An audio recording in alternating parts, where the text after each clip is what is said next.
What's good, guys? So today we're doing another video, this time on a Toyota Corolla, undercharging was a symptom. So we're gonna knock out this alternator and make sure this thing is back on the road like it's supposed to be. So let's get to it. All right, from the good old boys at Rock Auto, sent this alternator in.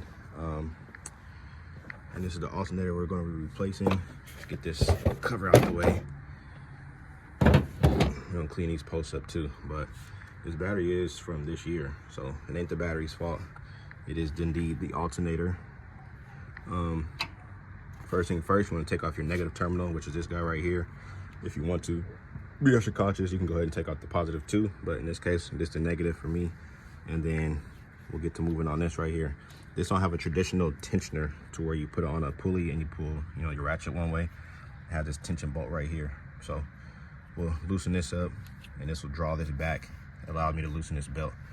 From there, take out the couple bolts, one here and one here, and then one at the bottom, and then these connections off the back, your positive, and then your signal wire, and this whole boy comes out.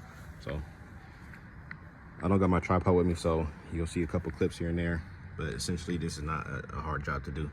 Just stay tuned.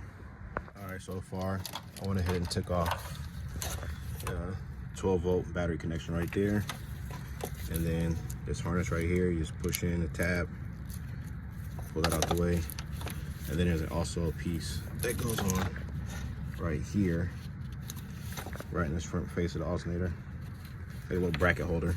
So now that's out the way, I'm going to work on loosening this bolt right here, and then the two bolts that you see, it kind of swivels off this piece right here. So that's your guide in it, right?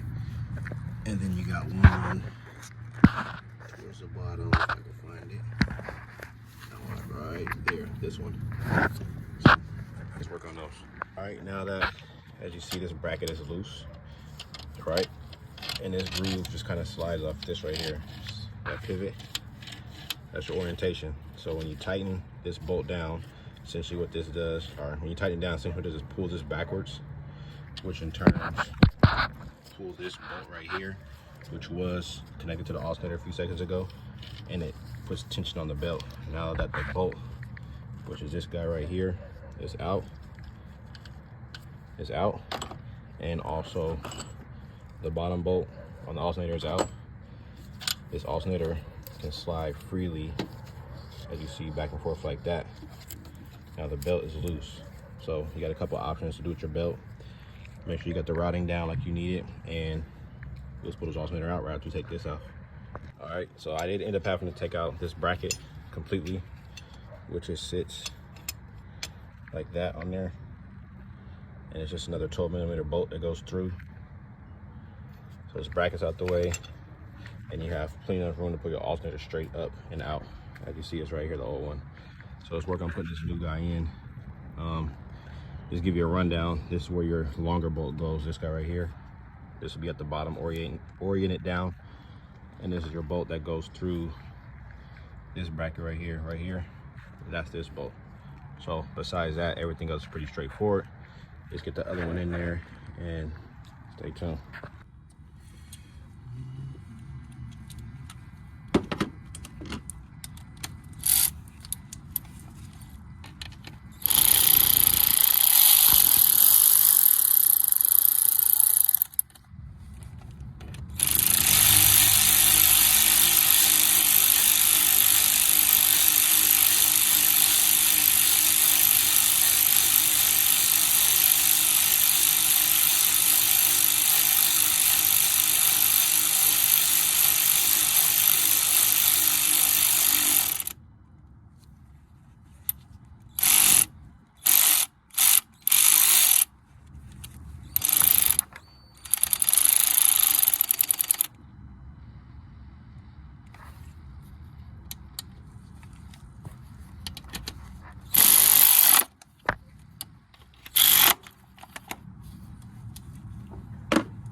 All right, alternator, new one's in, old one's out. So they're in that box right there. Only thing left is connect the negative on the positive, or the negative battery cable on the battery. Make sure everything's tight in the terminals, and then we're gonna get my voltmeter out and verify we got 13 volts off a new alternator in this decently charged battery, because like I said, the alternator was undercharging it. So we got to take that into account for when we first started up. Let me clean my tools up and show you guys what it's showing reading after the volts are on it, or the car's running, I should say. The car's on and the volts should be where it's supposed to be. I'll show you guys what the battery is right now, and I'll show you guys what it is after I start it. Car is on. As you see, the bell spinning. 13.9. Car running.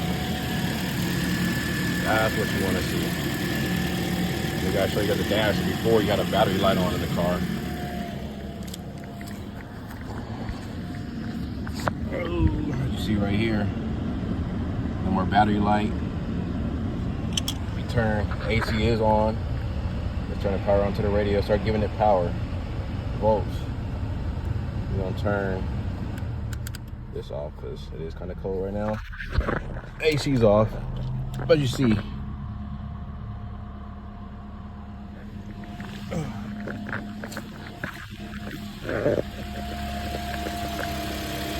13.97, Corolla. Brand new alternator. So like I said, man, you guys stay tuned. I got more videos like this coming. I got a whole bunch of my stores that I need to actually upload on the page, but you guys let me know in the comments, man, what you guys want to see. You want to see tutorials? You want to see little shorts all the time? Just give me what you guys want, and I'll put it out there best I can. Every mechanic's gonna do it their way. I got my way. As long as the job's done, end result's the same, I can really care less. But either way, got the job done. It was 11 volts prior to, now it's 13 point something with the car on and running like it's supposed to be. So that's a confirmed fix for me. Put this cover on for and on to the next job. Like always, like, comment, subscribe. I appreciate all you guys tuning in week to week, day by day. Out.